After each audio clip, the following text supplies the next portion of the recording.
찬송 부르겠습니다. 경배 62장입니다.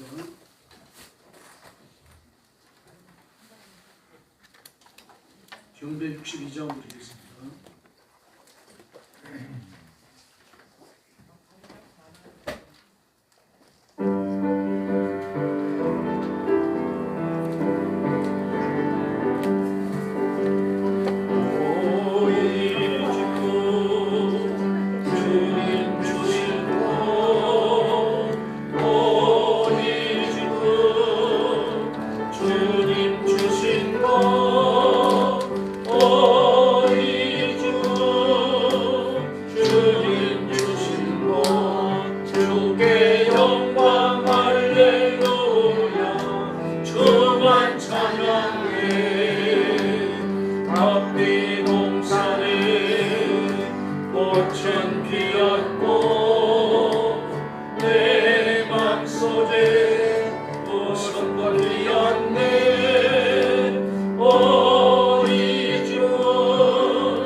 할렐루야. 65장 75장 부르겠습니다.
찬송가 385장 부르겠습니다.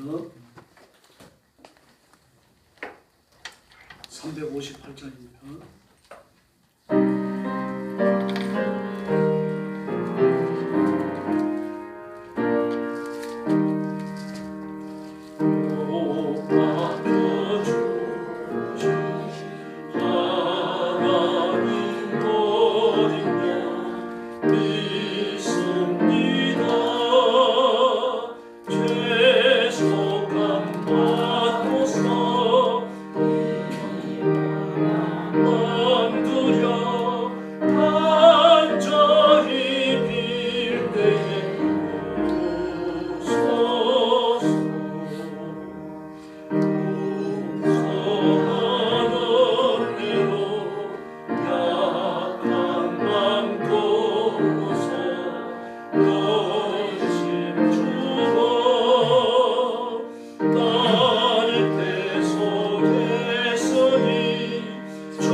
사랑과 은혜와 자비하심이 풍성하신 하나님 아버지 은혜와 사랑을 감사를 드립니다. 아버지 이 시간도 저희들이 하나님 이렇게 때를 드리고 있사오니 하나님께서 함께 하시고 정말 저희들의 마음과 아버지 심령이 늘 주님을 향하에 있게 하시고 무엇보다도 일생 생활에서도 정말 하나님을 찬양하며 아버지께 영광 돌리는 삶이 되어지도록 늘 저희들을 인도하여 주시옵소서.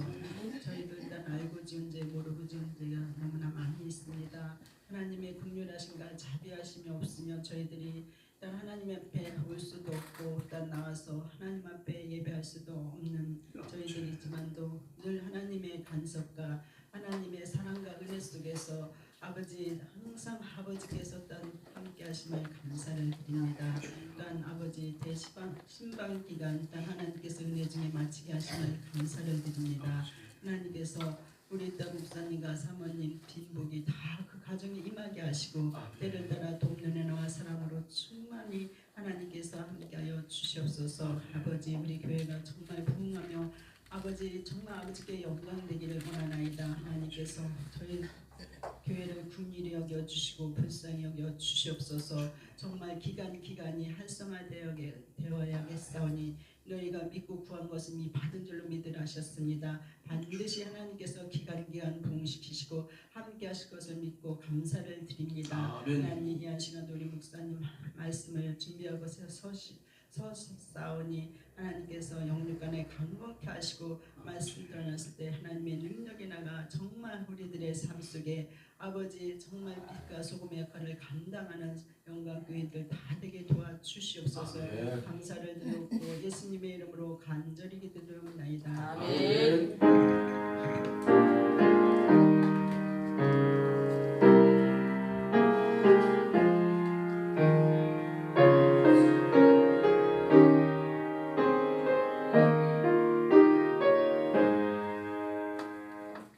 하나님 말씀 봉독하겠습니다.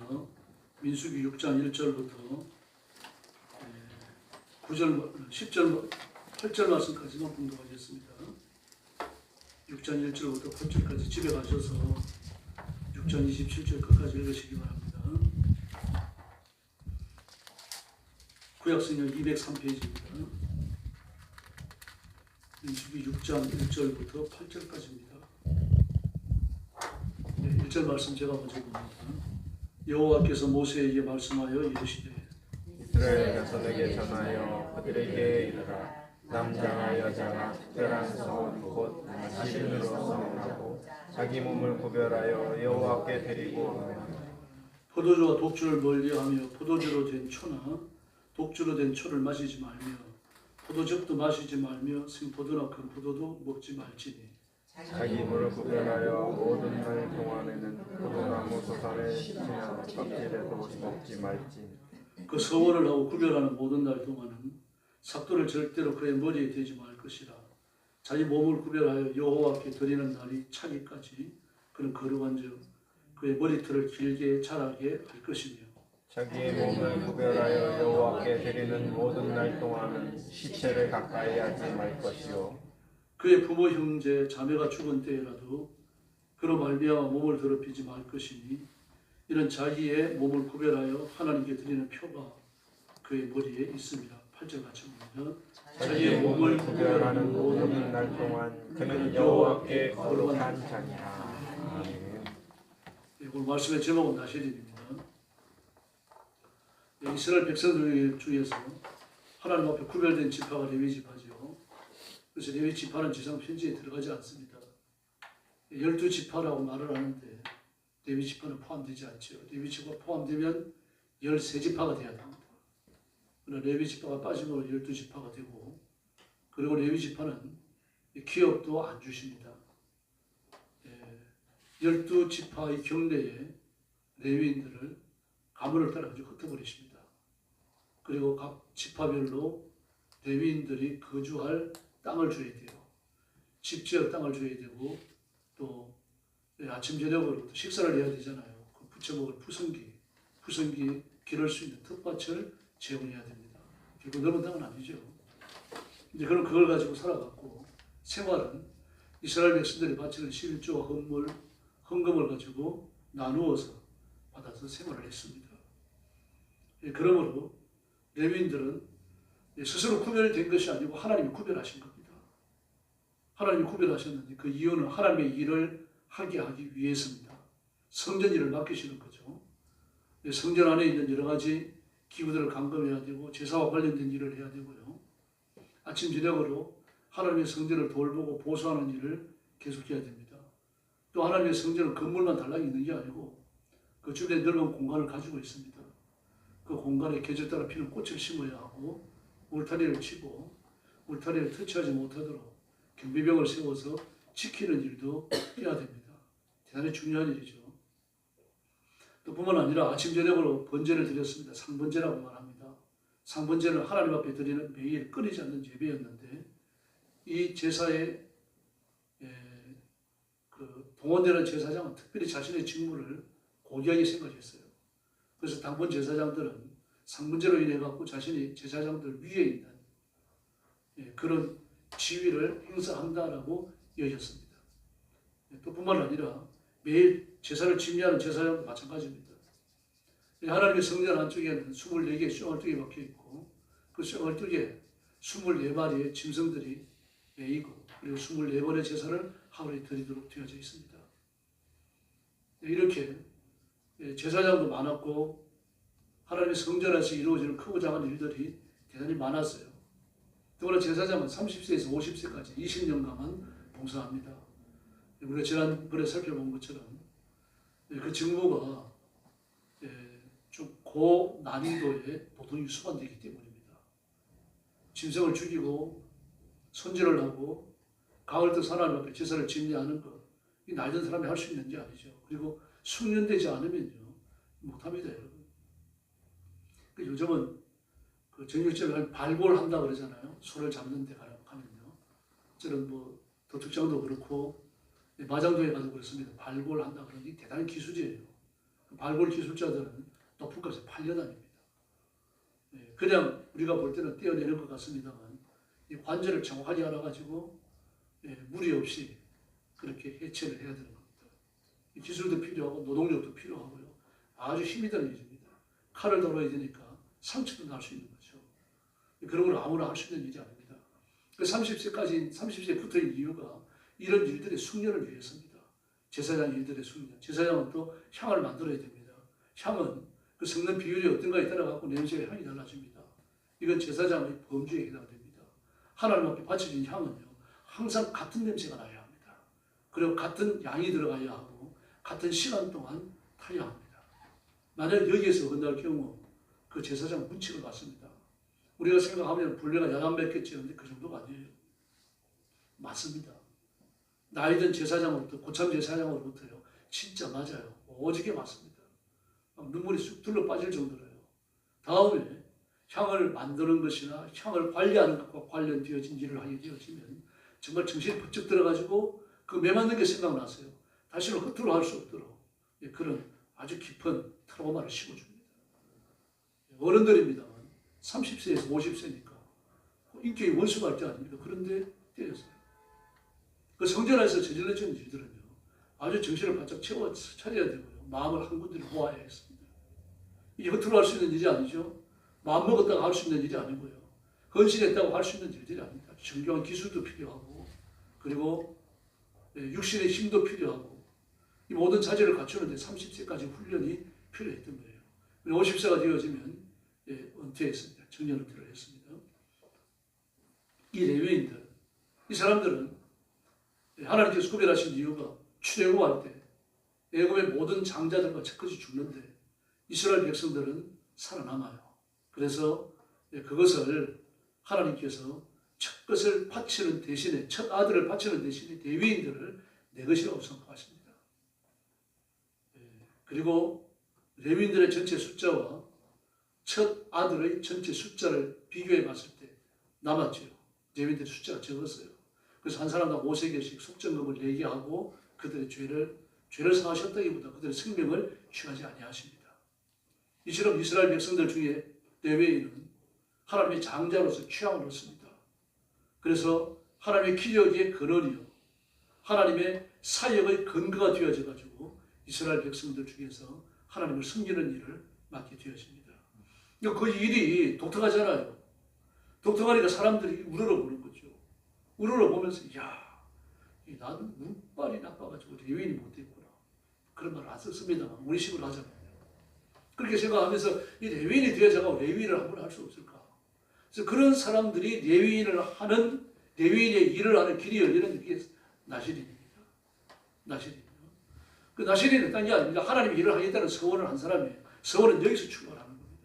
그 서원의 출발점은 하나님의 일을 하겠다는 약속이에요. 서원은 처음에는 그것만을 말했습니다. 그 이외에 이제 서원에 다른 게 들어오죠. 물질을 바치겠다는 약속도 하고, 집을 바치겠다는 약속도 하고, 토지를 바치겠다는 약속도 합니다. 그러니까 그 약속은 넓은 범위의 서원이 되어집니다. 좁은 의미의 서원을 본다면 사람이에요. 하나님의 일을 하는 사람. 이제 이 사람은 나실인이거든요. 나실인이기 때문에 하나님 앞에 특별히 구별되어졌고 하나님의 일을 위해서 봉헌된 겁니다. 사람이 봉헌된 거예요. 우리가 헌금을 바쳐 봉헌하죠. 그와 같습니다. 이 사람을 하나님 앞에 바쳐가지고 봉헌을 한 겁니다. 그래서 금요해야 되면요. 집에 못 갑니다. 마누라가 있어도 아내 마누라 못 가고요. 그 나실인을 뭐 10년, 20년 이렇게 하는 사람도 있겠지만 주로 몇 년 단위로 했습니다. 오랫동안 안 했어요.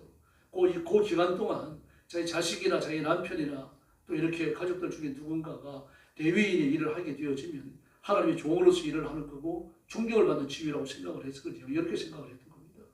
그래서 짧은 기간 동안 또는 긴 기간 동안 한 사람도 있습니다만 일률적이 아니었어요.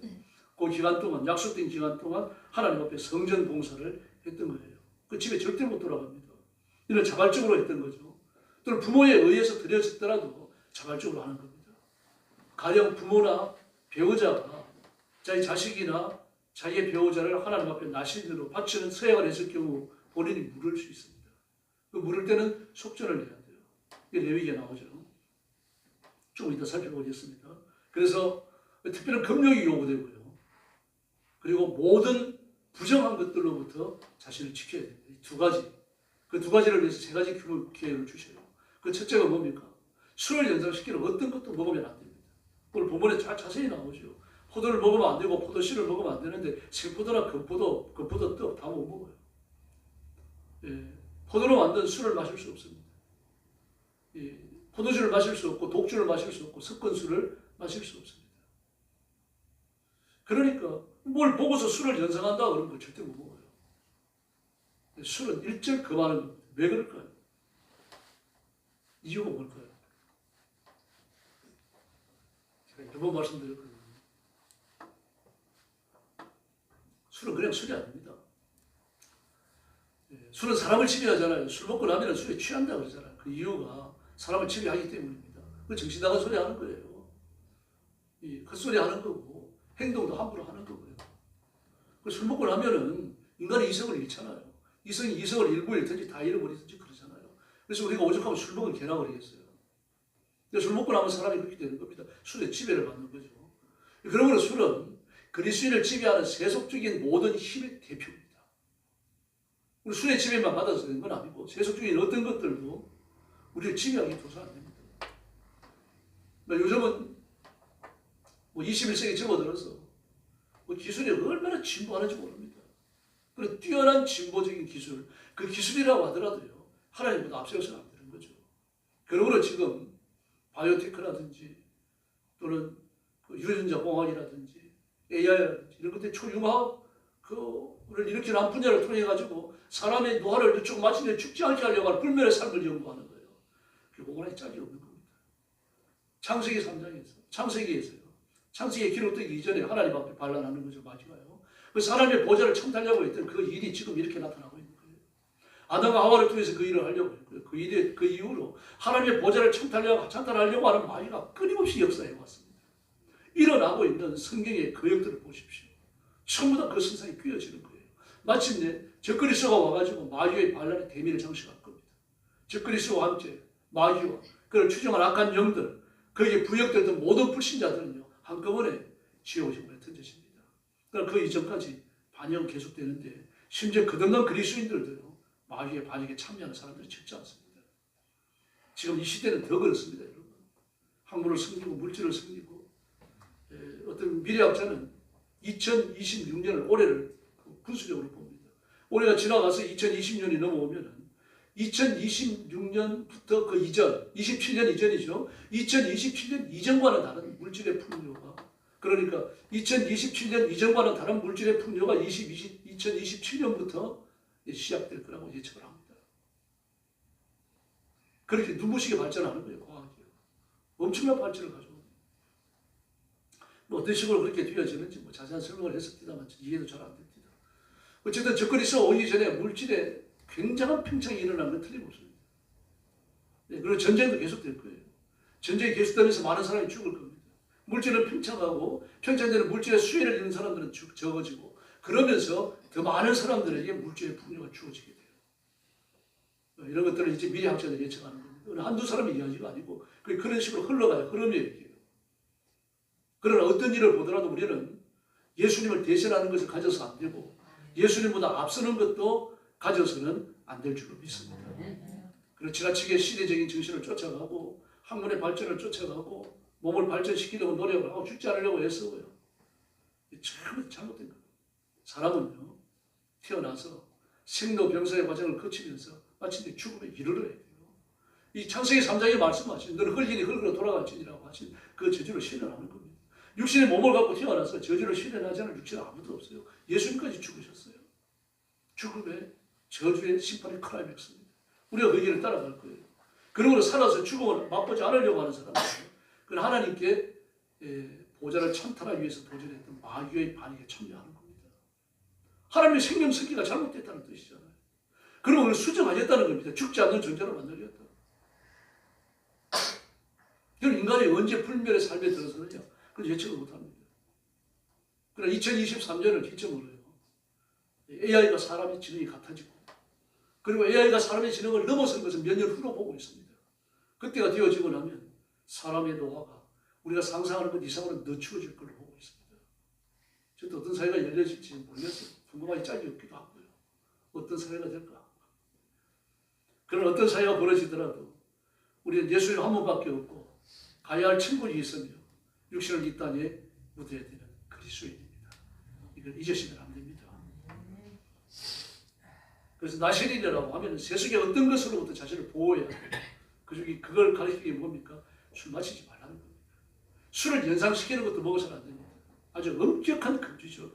이게 나실인에게 요구되는 겁니다. 그럼 한 잔씩 먹는 건 어떻습니까?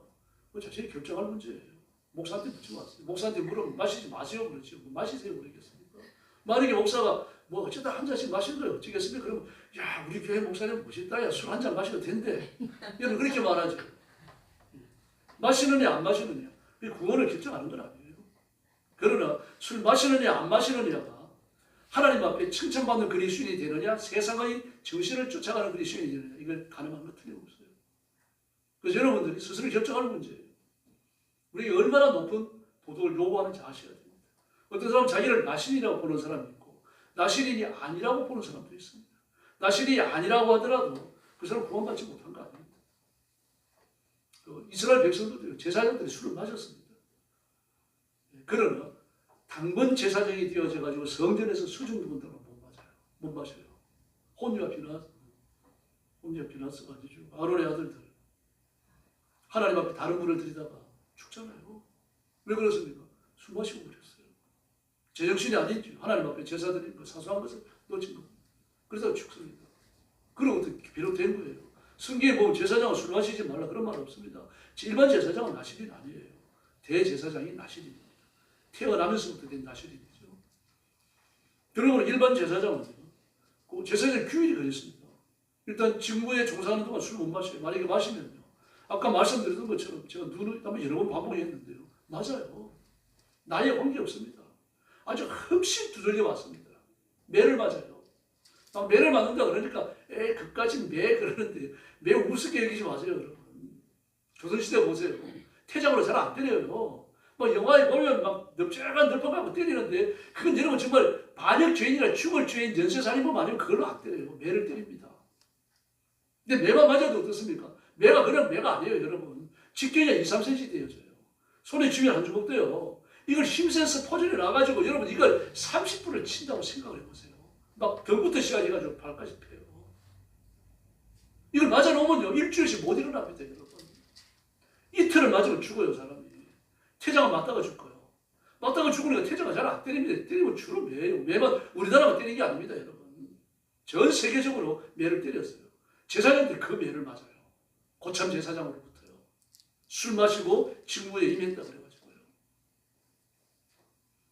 그리스도인이 얼마나 수준 높은 도덕률을 요구하는지 아셔야 됩니다. 천국 가면요, 술 취한 사람 없습니다.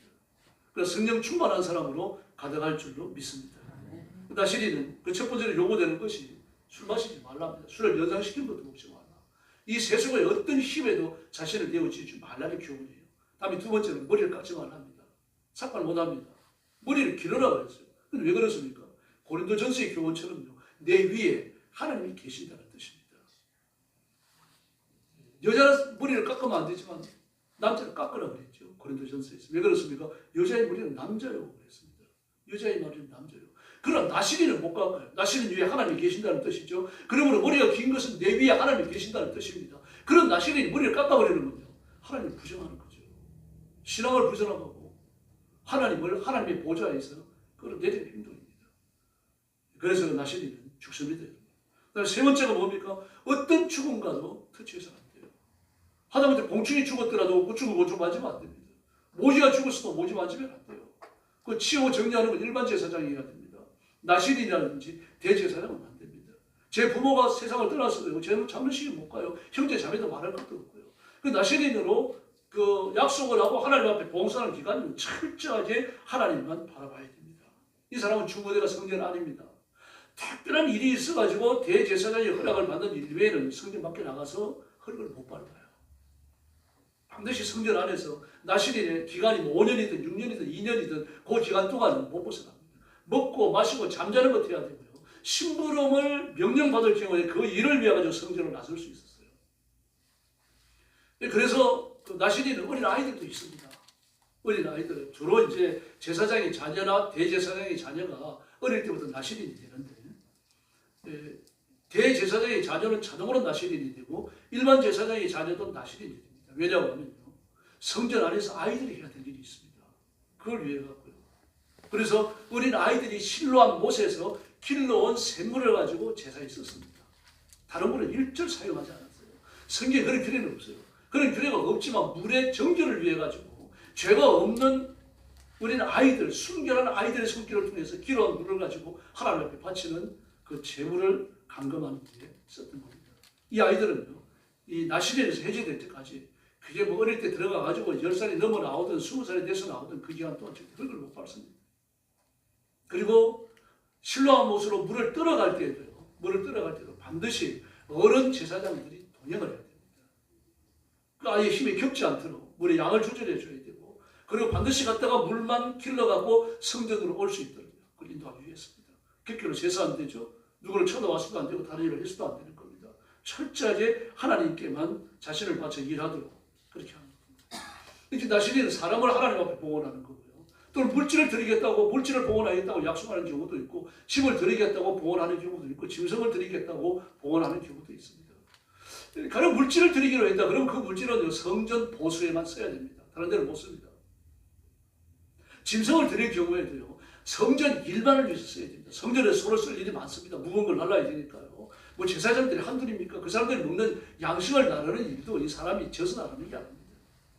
성전 안에서 사용되는 모든 소비되는 물건들요, 이것들을 매일 사오는 게 아니거든요. 일정 기간 동안 사와야 됩니다. 일정 기간이 지나간 다음에 사오는 거죠. 이 반드시 짐승이 필요합니다. 성전 일반을 써야 되고, 아무리 대제사장이라고 하더라도요, 자기 농사 짓느라고 성전에 바쳐진 손 못 데려갑니다. 그럼 저주받는다고 생각합니다. 하나님께 매받는다고 생각을 했어요. 토지도 마찬가지입니다. 토지를 바쳤습니다. 그러면은 성전을 위해서 써야 돼요. 그런데 토지를 바쳐놓았으면 성전 옆에 있으면 뭐 합쳐 뿌리면 되는데, 만약에 10리, 20리 떨어져 있으면 곤란하잖아요. 그걸 팔아야 됩니다. 팔아가지고 역시 성전 고에 귀속시키는데 성전 보수를 위해서 씁니다. 또 제사장들을 섬기는데 썼어요. 그래서 나시린도 여러 가지가 있습니다. 태어나면서 되는 나시린, 대제사장이 그랬죠. 삼손이 그랬죠. 또 사무엘도 그랬습니다. 그래서 그 유대인 역사에서 태어나면서 나시린이 된 사람은 거의 많지 않습니다. 그 성경에 이름이 기록된 건 둘밖에 없어요. 그리고 대제사장. 그렇습니다. 그리고 대부분 자기가 서원에서 됩니다. 서원에서 되는 제사장은 아마 숫자가 적지 않았어요. 왜냐고 하면 레위인에 대한 하나님의 바쳐진 봉헌된 사람이라고 하는 그 영적인 존귀함에 대한 부러움 같은 게 있었기 때문입니다. 다음에 사사기 11장에 보면 사사 읽다가 사사가 되고 난 다음에 그 아몬과의 전투가 벌어져요. 그때 전투에 나가면서 하나님께 서원을 해버리죠. 제가 이 전쟁에서 이기고 돌아오면 가장 먼저 저를 환영한 사람을 하나님께 바치겠습니다. 번제로 드리겠습니다. 그래 버렸어요. 그 전쟁 이기고 돌아왔더니 누가 나옵니까? 문화문이 왜 나온다 그래요? 기가 막히잖아요. 그래서 어떤 사람은 번제로 드렸다 그러는데 그건 아니에요. 여러분. 성경이 허락하지 않는 서원이 있습니다. 그게 뭔가 하면은 이교적 방법을 따르는 인신제사입니다. 성전 창기가 되는 서원입니다. 이거 못해요. 인신제사 서원 못하고요. 창기가 되는 서원제사 못하면 성전 창기가 있습니다. 이방제사에 있어요. 바알중계에 있다는 거 아시죠? 그 모습 밀금 다 있습니다. 여러분. 이것도 마찬가지입니다. 성전에는 성전 창기가 반드시 있었어요. 캐톨릭에도 캐톨릭 창기가 있습니다. 공식적으로 드러나지 않죠. 전쟁 때에 캐톨릭 위를 이렇게 위험할 때에 그 바티칸 시군 가까운 곳에 큰 성전 가까운 곳에요. 이 수도원을 지어요. 수녀원을 지어요. 그 수녀원들이 창기입니다, 여러분. 이런 기록요. 그 캐톨릭 백과사전에 다 기록되어 있습니다. 비밀도 아니에요. 그 근원을 어디에 둡니까? 성전 창기에 둬요. 성전 창기는 그 성령적인 거 아니에요, 여러분. 바알 숭배에서 비롯된 거예요. 그 성경은 서원을 하되 인신제사 서원할 수 없고 성전 창기 서원할 수 없어요. 성경은 그런 걸 말하지 않습니다만 유대인들은 그것을 철저히 지켜오고 있어요. 그런데 어떻게 입다라고 해가지고 자기 딸을 하나님 앞에 인신제사로 드립니까? 서원이 뭐라고 말씀하셨어요? 사랑을 봉헌하는 거예요. 번제가 뭡니까? 이 속죄제는 속번제가 아니죠. 반드시 하나님 앞에 다시는 죄를 짓고 살지 않겠습니다라고 자기 이 하나님 앞에 드리는 자기 결단을 이야기하는 거예요. 그러므로 이 딸 아이의 의사와 관계없이 일생을 하나님 앞에 봉헌하겠다고 하는 나시린으로 드리겠다고 하는 성기도입니다, 여러분. 그걸 가지고 무슨 사람 제사를 드렸다 하는데 고민할 필요도 없어요. 유대 역사를 모르는 사람이에요. 그걸 너무 아는 사람입니다. 나시린으로 드린 거예요. 그럼 여자가 나시린 될 수 있느냐? 있어요, 여러분. 남자도 되고 여자도 되고요. 심지어 종들까지, 흔한 건 아닙니다. 종들까지 서원을 할 수 있었고 주인이 허락만 하면요. 종도 나시린이 됐어요. 이스라엘 사회가 구약 사회가 열려 있었습니다, 여러분. 그래서 오늘 본문에 나시린에 대한 서원이 잘 나타나고 있죠. 지켜야 될 것 잘 나타납니다. 그래서 여러분 스가랴 2장과요. 스가랴 8장을 보게 되어지면 르비딤이라는 사람이 나옵니다. 르비딤. 저도 이 말씀을 보면서 많이 감동을 받았는데 이스라엘 백성이 70년간 바벨론에 가서 감옥살이를 하고 돌아올 때에 많이 안 돌아옵니다. 돌아온 사람이 5만 명밖에 안 돼요. 거기에 가가지고 말하자면 코리아타운, 유다타운이 생길 정도로 히브리 타운이 생길 정도로 크게 도시가 번성을 합니다. 그리고 궁궐에 들어가가지고 말입니다. 고위직이 뒤어지잖아요. 모르드게 같은 사람요. 에스라 같은 사람요. 느헤미야 같은 사람 고위직이에요. 그런데도 불구하고 많이 안 돌아옵니다. 대부분이 안 돌아온다고 봐야 돼요. 아마 돌아온 사람이 10%, 20% 되길 겁니다. 정확한 숫자는 모르겠어요. 몇 프로나 되는지는 5만 명밖에 안 되잖아요. 그들이 돌아올 때 우리가 가가지고 하나님의 성전을 섬기겠습니다. 앞장선 사람이 누구예요? 르비딤입니다. 근데 그들이 누구예요? 기본 종족이잖아요. 성전 노예예요. 성전 노예예요. 그들이 그게 남아버리면 성전과 관련 없습니다. 노예에 세방되는 거 아닙니까? 그러나 예루살렘으로 돌아오므로 성전 노예에 복귀하는 거예요. 그런데 이 일을 르비딤 사람들은 정말 종교의 생각을 했습니다. 하나님 칭찬하실 정도로요. 다시 돌아와요. 돌아와서 르비딤의 일을 합니다. 이 서원으로 비롯된 겁니다. 그 조상 기브온이 여호수아에게 거짓말을 하고 그리고 그게 정착했죠. 그 전쟁에 살아남아가지고 정착을 합니다. 그리고 나서 뭐 합니까? 우리가 너희들이 거짓말을 했으니까 앞으로 성전 노예가 되라 그러니까 대대로 그렇게 하겠습니다. 약속해요. 그 서원 때문에 그들은 나시린입니다. 근데 성경은 그들의 그 헌신을 하나님께서 얼마나 기쁘게 보시는지 모릅니다. 첫째는 낮은 신분이었지만 시간이 흘러가면서 성전 공동체로 바뀌어 레위인들과 같은 취급을 받습니다. 에스라 7장 24절을 보면요. 아닥사스다 왕이 이스라엘 백성들을 돌려보낼 때에 르비딤 사람들에게 세금을 받지 말라 조세를 면제해줘요. 레위 사람들 제사장에 준하는 대우를 받고 있는 겁니다. 그렇게 하나님이 이 백성들을 존귀하게 여겨줬습니다. 또 에스라 8장 20절을 보니까 다윗왕과 그 신하들이 르비딤 사람들, 이 기본 족속의 후손을 갖다가 데윗 사람들이 종으로 줍니다. 종으로 주는 건 노예로 섬기라가 아니죠. 부역하는 일입니다. 레위인과 같이 하나님의 일에 종사하라는 뜻으로 주되 레위인들의 지도를 받으라는 얘기예요. 그러니까 레위인들은 제사장의 지도를 받고 제사장의 지도를 받는 레위인들은 르비딤 사람들을 지도할 수 있었어요. 이런 관계가 성립되어져 갖고 하나님의 교회를 그렇게 섬겨왔던 겁니다. 이들의 헌신과 이들의 가치가 성경에서 대단히 빛납니다. 그래서 사람을 바치기로 서원했을 경우에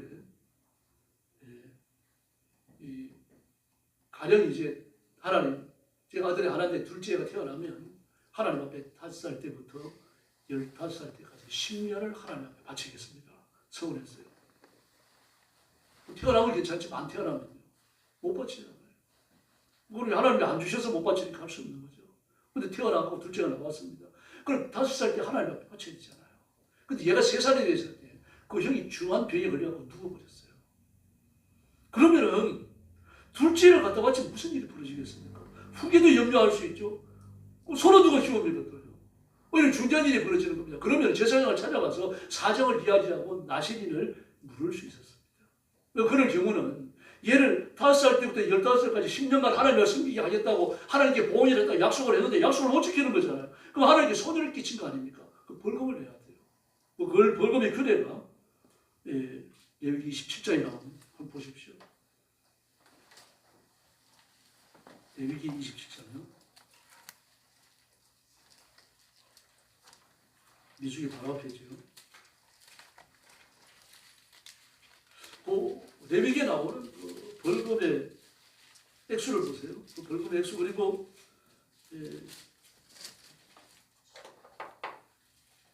그 나이에 따라 가지고 달라집니다. 나이에 따라 갖고요. 3절 보세요. 27장입니다. 레위기 27장 3절이요. 내가 정한 값은 30살로부터 60살까지는 남자면 성수의 세겔로 50세겔이고 여자면 그 값은 30세겔이며 5살로부터 20살까지는 남자면 그 값을 20세겔로 하고 여자면 10세겔로 하고 쭉 나이에 따라 가지고 세겔이 달라요. 하나님 앞에 내는 벌금이 다릅니다. 왜 그럴까요? 그게 노동력의 근거를 하는 겁니다. 노동을 많이 하는 사람의 나이인데 그 나이 때 사람을 하나님 앞에 못 바쳤으면 더 큰 손실을 입힌 거 아닙니까? 그럴 경우는 벌금을 많이 내는 거예요. 노동력이 적을 때는요. 그게 비해가지고 벌금 액수가 적어지는 겁니다. 세겔은 여러 세겔이 있습니다. 일반적으로 세겔은 은 11.4g입니다. 그리고 여기 보면 성전 세겔이라고 그랬죠. 근데 왕의 세겔이 있습니다. 왕의 세겔은 일반 세겔의 3배예요. 11.4 곱하기 3을 해야 되니까 이 경우는 많습니다. 34.2g이에요. 대단하죠. 성전 세겔은 일반 세겔에다 대고 20%를 더합니다. 20%를 더하면 일반 세겔은 11.4g인데 성전 세겔은 17.1g이에요. 이 액수를 가지고 10년이면 10년, 15년 15살 나이를 계산하는 겁니다. 나이를 계산하고 액수를 계산하고 그래가지고 하나님 앞에 갖다 바쳤습니다. 이렇게 바치는 것은요 반드시 성전을 위해서만 써야 됩니다. 오늘 본문에도 나오죠. 남자일 경우, 여자일 경우, 어린아이일 경우 다 되어 있습니다. 그래서 만약에 이렇게 하나님의 말씀에 액수가 정해져 있어요. 근데 도저히 이 돈을 낼 수 없는 그런 형편입니다. 그러면 어땠을까요? 제사장이 잡아다 팔았을까요? 아닙니다, 여러분. 이런 경우는 특별 규례를 두고 하나님이 정의하셨지만 이 액수를 세금에, 이게 세금과 같은 거예요. 반드시 해야 됩니다. 이거 감면해 줬습니다. 잘 보셔야 됩니다, 여러분. 하나님 앞에 초태생을 드리라고 할 때도 마찬가지입니다. 소나 나귀를 뭘로 드리라고 그래요? 뭘로 대속할 수 있습니까? 양이나 염소로 대속할 수 있어요. 돈으로 대속할 수 있습니다. 여기 보니까 나시린도 마찬가지입니다. 여러분. 그 노동력을 잃을 경우에 집안에 심각한 문제가 온단 말입니다. 그럴 경우에 하나님께서는 그게 상응하는 돈으로 대속해 주겠고요. 그 대속할 만한 모든 입장이 안 된다고 하면, 그런 재산이 없다고 하면 그것마저도 깎아줬단 말이에요. 속죄제도 마찬가지입니다. 속죄제는요, 소나 양이나 이런 것만 떠올립니다만 볶음 곡식 가루 한 세야. 얼마입니까? 한 움큼이에요, 한 움큼. 한 움큼, 한 세를 갖고 한 움큼만 드리는 거예요. 한 움큼이 이렇게 한다고 그랬습니다. 이렇더라도 이게 얼마나 들어가겠어요? 요 안에 얼마나 들어가겠습니까? 어떤 사람이 요걸 요래갖고 죄받나 봐요. 뭐 사고랑 뭐 그러더라고요. 정확하지 모르겠어요. 사람 소리가 뜻 따라가고 그래가지고 그것만 받으시고 하나님의 속죄를 필요하셨다는 얘기입니다. 이게 뭘 하시는 거예요, 하나님이요? 인간의 형편을 치밀하게 알고 계셨고요. 사람이 먹고 사는 일에 굉장한 관심을 갖고 계시는 거예요. 바꿈지 않을까 봐 하나님이 유단히 신경을 쓰신다는 얘기입니다. 이렇게 나시린이 되려고 하나님 앞에 서원을 하고 뭐 제사를 바치겠다고 서원을 하고 짐승을 바치겠다고 서원을 하고 그걸 못 갚잖아요. 못 하잖아요. 이행을 못 하니까 하나님께서 왜 그러신가 보시는 거예요. 이 먹고 사는 것과 문제가 달려 있으니까 깎아주고 또 깎아주는데 나중에는 아직 가라. 손톱만큼만 받으시고 다 받았다가 인정해 주시는 거란 말이에요. 이건 아유에서 안 되지만 하나님의 풍성한 사랑을 기억하셔야 됩니다. 나시린 헌신 속에 그런 은혜가 들어있습니다. 그래서 나시린은요, 하나님 앞에 드려졌기 때문에 부정으로부터 자신을 보호해야 되는데 성령의 권능이 아니면 불가능합니다. 우리한테도 요구되는 거예요. 다시 말해서 모든 그리스도인이 전부 다 나시린이라고 볼 수 없습니다. 그러나 나시린 끼를 다 가지고 있습니다. 구원받았으니까요. 하나님의 것을 선택하여 분류하셨죠. 분류하신 이유는 뭡니까? 하나님을 영화롭게 드리고 하나님을 찬송하게 하기 위함이라고 말하고 있지 않습니까? 다시 말해서 주어진 직무를 위해 가지고 우리 구별됐단 말입니다. 그러니까 나시린의 성격을 다 가지고 있어요. 이 성격을 우리 인생 전체에 확대를 시켜갖고 난 나시린이다 말한 대로 잘못된 거 아니에요. 그러나 어떤 사람이 저는 절반만 나시린을 할래요. 그렇다고 해가지고 구원 못 받은 건 아닙니다. 그런데 다시 생각하셔야 돼요. 그런 사람들은요, 이거 내가 절반만 구원받으면 어떡하지? 이런 두려움을 가지셔야 돼요. 그렇게 말하는 데는 없습니다. 성경에서. 그러나 나시린의 모든 규례를 지금은 안 지키죠. 이유가 뭡니까? 예수님 안에서 다 이루어졌기 때문입니다. 그래서 우리는 구체적인 율법적 규칙만을 지켜나가는데 이건 의를 위해서죠. 윤리를 위해서입니다.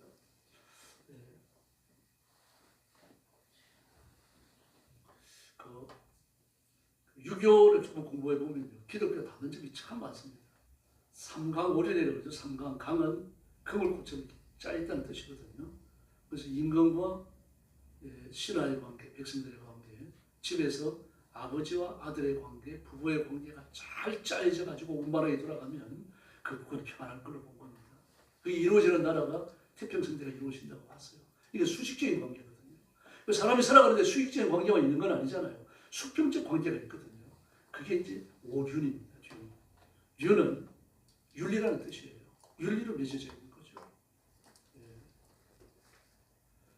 부자지간이 어떻습니까? 유친이죠. 부자 유친입니다. 사랑이 있어야 돼요. 사랑과 신뢰가 있는 거죠. 아들은 아버지를 섬기는 게 상강인데 오륜으로 넘어오니까 아버지와 아들을 친해야 된다는 겁니다. 부부는요. 부부 유별이죠. 유별은 구별이라는 뜻인데 완전히 구분을 해가지고 동떨어진다는 것이 아니고 남자와 여자의 역할이 다르다는 뜻입니다. 역할이 다른데 이걸 이렇게 구별한 이유가 뭡니까? 성적인 물러남을 방지하기 위해서예요. 즉 사회적 의를 도모하는 것이 가정에서부터 일어나야 한다. 가정에서부터 해야 사회가 깨끗하다고 봤기 때문에 부부 유별을 강조한 겁니다. 다음에 군신간에는 군신유의죠. 군신유의. 충이 아니라 의를 내세웠다고 하는 거예요. 중요하죠. 다시 말해서 신하는 신하대로 나의 임금에 대한 의를 지켜야 되고 임금은 임금대로 신하에 대한 의를 지켜야 되는 겁니다. 의를 지킨다고 하는 건 존중한다는 뜻이죠. 단순히 깨끗하다, 뭐 죄가 없다 그런 뜻이 아니라 존중의 의미가 강한 겁니다. 다음에 친구시간에는 부모 유신이잖아요. 부모 유신. 신뢰가 있어야 된다는 얘기입니다. 한쪽만 신뢰하는 게 아니죠. 그래서 이 부부, 친구와의 관계는 상당히서 다르지 않아요. 오랜에서 다룹니다. 오랜에 다뤄가지고 서로 유신해야 되는데 신뢰가 있어야 된다고 말합니다. 누나 같은 데는요, 부모가 부모가 자원, 방례하니 부정락화라 그랬죠.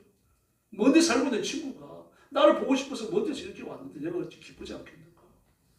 조선시대의 그 상강 오령 속에서, 유교의 가르침 속에서 친구는 대단한 겁니다. 생명을 나눴다고 보는 거죠. 그래서 친구가 위험에 처했을 때 대신 죽을 수 있는 사람, 그게 진정한 친구입니다. 이게 부모 유순이거든요. 신뢰입니다.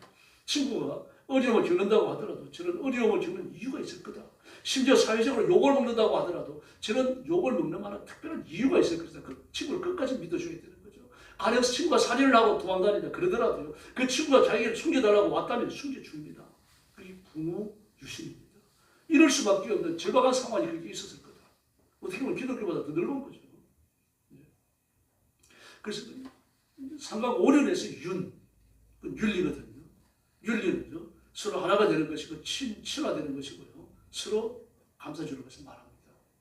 여러분, 우리가 성령으로부터 보호받는다라고 말할 때 나만 보호되면 된다. 이게 아닙니다. 여러분. 나만 보호되는 게 아니라 내가 보호받아서 얻게 되어지는 은총과 사랑을요, 내 가족들에게, 내 친구들에게 나누어야 할 줄을 믿습니다. 흘러가게 해야 됩니다. 이게 하나님의 사랑이에요. 하나님의 사랑이 와가지고 이게 머물리면 안 됩니다. 물질이 됐든 건강이 됐든 머물리면 안 되고 반드시 흘러나가야 돼요. 그래서 대통령을 믿어줘야 되고 사회를 믿어줘야 되고 친구를 믿어줘야 되고요. 뭐 좀 못됐고 마음에 안 들지만 1년에 전화도 한두 번밖에 안 하지만 그 자식을 믿어줘야 되는 이유가 그것 때문이다. 다른 게 아니죠. 때로는 살다가 보면요, 자식도 실망시킬 때가 있고 친구도 배신할 때가 있어요. 그렇더라도 친구가 다시 만나잖아요. 그걸 품어야 되는 거죠. 이런 점들이 유교가 기독교의 뭐 비슷한 점이라고 할 수 있는데 유교는 그걸 왜 합니까? 자신의 성숙, 자신의 완성을 위해 합니다. 이기적이에요. 그러나 우리는 하나님의 사랑, 하나님의 자비, 하나님의 은총 앞에 굴복하기 위해서 하는 줄로 믿습니다. 그런 점이 다릅니다. 여러분, 그래서 우리는 늘 삶 속에 하나님을 찬양해야 되고 성령님께 붙들려야 되고 그리고 또 작은 일에 충성해야 될 줄로 믿습니다. 나 하나쯤 안 하면 어때? 뭐 그럴 수 있죠. 그러나 그것도 힘들 때, 피곤할 때, 나 하나쯤 안 하면 어때? 그걸 끝나셔야 되죠. 다시 힘을 내야 돼요. 누군가가 같이 나와 함께 일을 하고 누군가와 함께 내가 예배를 드려야 되고 하나님 앞에 기도해야 되고 함께 해야 된다고 하는 것, 이게 정말 중요한 겁니다. 우리 두뇌를 보면요, 수만 갈래의 모세 혈관이 꽂혀 있습니다. 그런데 여러분, 나이가 50세가 넘으면요, 그 모세 혈관의 끝부분부터 막혀 들어오기 시작한답니다. 저도 그럴 것 같아요, 보니까요. 지금 우리 계신데. 그 찬송가 가사를 보면 알잖아요. 뭐, 오 놀라운 구세주 예수 내주 참 능력의 주시도다. 그런단 말이에요. 그런데 오 놀라운 구세주 예수 내주 그러면 참 능력의 주시도다 이게 나와야 되잖아요. 근데 그게 순간적으로 없어져 버려요. 없어져 버리니까 그 가사를 참느라고 쳐다보니까 또 그냥 지나가 버리고 이상해집니다. 미안합니다. 그냥 막 모세혈관이 막히니까 이제 그런 일들이 일어나는 거죠. 근데 대단히 신비로운 일은요, 우리가 잘 먹고 잠을 잘 자야 된답니다. 잠을 하루에 6시간 이상 자야 된다는데 6시간 이상 자고 잠을 잘 자고 말입니다. 저는 뭐 그래 몸을 해롭게 하는 당분 먹지 말고요. 당근을 일단 못 먹게 해야 됩니다. 고기가 더 나쁘다 그래요. 당근을 일단 하는데 과일에 들어있는 당근보다도 저는 사탕, 뭐 시럽, 저는 주스 이런 데 들어있는 당을 아주 뭐 나쁘게 보더라고요. 그런 걸 먹으면은 모세혈관에 막혀들어요. 어쨌든 그렇게 뭐 먹는 것도 좀 조심하고 하나님 앞에 엎드려 기도하고 소리 지르세요. 소리 지르면 막 머리 끝까지 손끝까지 발끝까지 말입니다. 이 심장이 펄펄 되면서 피가 쭉쭉 뻗어나가잖아요. 깨끗해질 줄로 믿습니다. 절대로 성인병 걸리지 마시고 치매를 넘어져서 안 됩니다. 깨끗한 정신 가지고요. 그럼 우리 몸이 제대로 돌아가야 됩니다.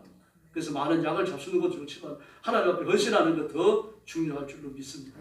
하나님 앞에 충성하면요, 이렇게 몸과 마음이 깨끗해지고 성결해질 줄로 믿습니다. 그래서 누가 뭐라 그러더라도 나는 하나님 앞에 바쳐진 나실입니다. 내가 레위인이다. 내가 하나님의 종이다. 이렇게 생각하시고 끝까지 충성하는 종들이 되기를 예수님의 이름으로 축원합니다. 기도하겠습니다. 자리하신 아버지 하나님 감사합니다. 우리가 이 땅에 살면서 육신을 앞세울 때도 있고 쾌락과 욕심과 정욕을 앞세울 때도 있습니다.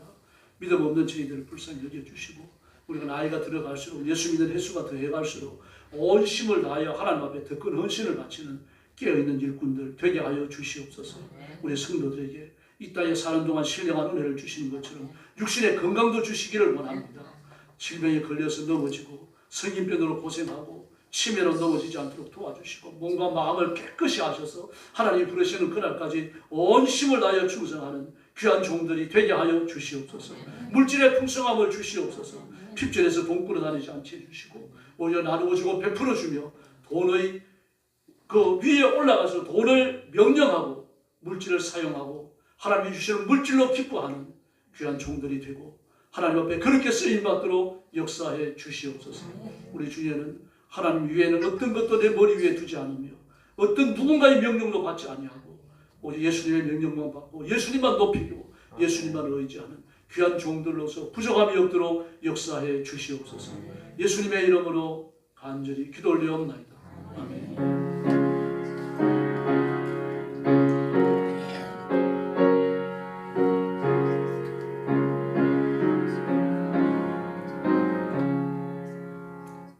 찬송가 341장 드리겠습니다.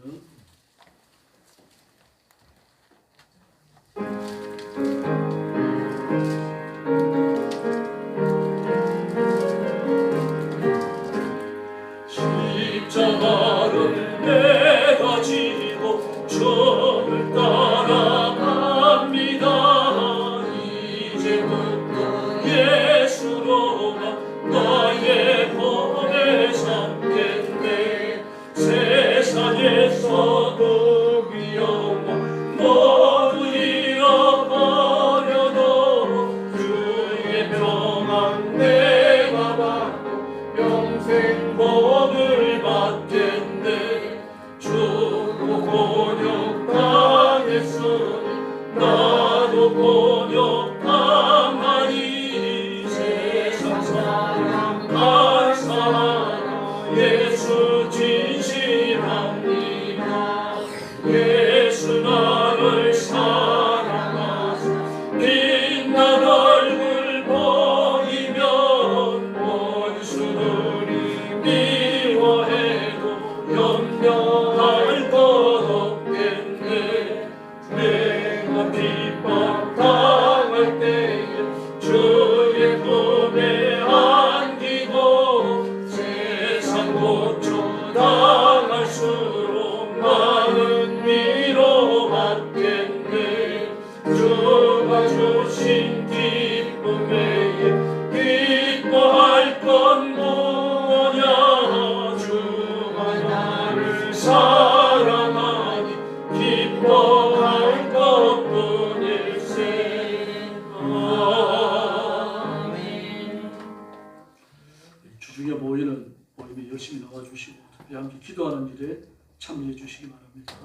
교회 부흥을 달라고 기도해 주시고 여러분이 복받기 위해서 기도하시기 바랍니다. 그리고 지금 세계적으로 전쟁이 참 확대되고 있습니다. 이스라엘과 튀르키예가 전쟁 직전에 있고요. 미국이 쿠바를 또 그냥 안 둘 겁니다. 조만간 어떻게 됩니다. 전쟁이 확대되는데 위험하지 보셔야 됩니다. 기도해 주시고 그리고 지금 한쪽으로는 전쟁이 일어나가지고 막 나라가 부서지고 지구가 부서지는데 한쪽은 과학적 진보가 정말 눈부시게 일어납니다. 혀를 내두를 정도로.